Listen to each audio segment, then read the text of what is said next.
If your accountant or financial advisor has told you to go buy an investment property to save on taxes, I need you to hear this. Negative gearing doesn't work the way most people think it does. Yes, you get a tax deduction, but, and this might surprise you, to get that tax deduction, you have to lose money first. So, I think it's time we had an honest conversation about why this strategy is dying and what you should be doing instead. Let's start with some basic maths. Say you're earning $150K a year. You're in the 37% tax bracket, paying 37 cents on every dollar over $135,000. Your accountant says, buy an investment property, you'll get tax deductions. So you buy a property for $800K. After rent comes in and you pay the mortgage, rates, insurance, property management, and maintenance, you're losing $20,000 a year. That's the negative gearing part. You're making a loss.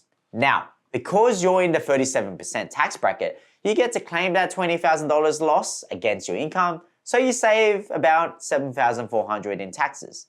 Sounds good? Yeah? But hang on. You just spent $20,000 to save $7,400. You're still out of pocket $12,600 every single year. Over the 10 years, that's $126,000 out of your pocket, exposed to interest rate changes, vacancy periods, maintenance costs, and the hope that the property prices go up enough to justify all of that. Yes, some people are going to say some of the expenses are not out-of-pocket expenses, such as depreciation. The problem is, depreciation expenses you claim every single year reduces over time. You get to claim a large depreciation expense when the property is new, but over time, this depreciation expenses reduces, which results in the property not being negatively geared. And here's what really gets me. The people pushing this strategy are often the ones who benefit from you buying this property. Mortgage brokers, real estate agents, buyer's agents, and even accountants. They get paid when you buy. They don't care if the strategy actually works for you long term. Meanwhile, the banks are tightening the lending, it's getting harder and harder to borrow, the days of easy finance for investment properties are disappearing, and the Labor government has been talking about removing or limiting negative gearing for years. If that happens, you're stuck with a loss-making property and no tax benefits. So if negative gearing isn't the answer, what do wealthy people actually do? There's really only 3 ways to pay less taxes legally. 1, shift your income into other entities. 2, reduce your income. 3, spend more money to get tax deductions. The wealthy focus on number 1, shifting their income. Instead of earning everything in their personal name and getting smashed at 47%, they use structures like family trusts, SMSFs, and bucket companies to move income to lower tax entities. Here's a simple example. Say your investment property actually makes $50,000 profit per year. That's because the loan is paid off. If that's your personal name, you're paying about $22,500 in taxes on it. But if it's owned by a family trust, that trust can distribute the income to family members in a lower tax bracket, like a partner working part-time or adult kids at university that generally don't make any income.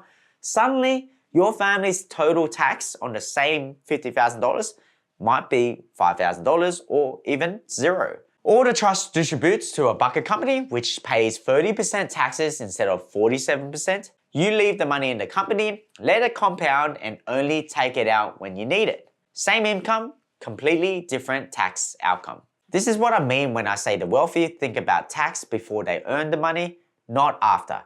They set up the structure first, then they invest. Besides the fact that there are, in my opinion, better strategies out there, negative gearing is becoming harder and harder to actually execute. I mentioned earlier that the banks have tightened lending significantly over the past year.